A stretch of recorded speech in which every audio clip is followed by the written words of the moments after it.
Hey guys, welcome back to TechMan. Today, let me show you how to install Cloud in Google Chrome. To install Cloud in Google Chrome, start by opening Chrome and going to the Chrome Web Store by searching Chrome extensions in the search bar. Then clicking the official Chrome Web Store link.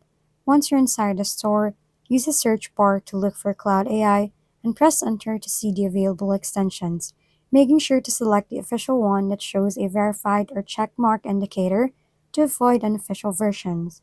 After that, click Add to Chrome, then confirm by selecting Add Extension.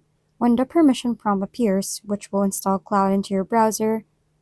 Once installed, you may be asked to sign into your Cloud account, so complete the login process using your email or authentication method.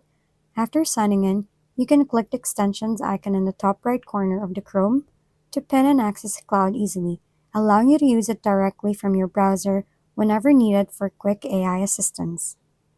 If we've been helpful, kindly give us a thumbs up and don't forget to hit the subscribe and bell button for more contents.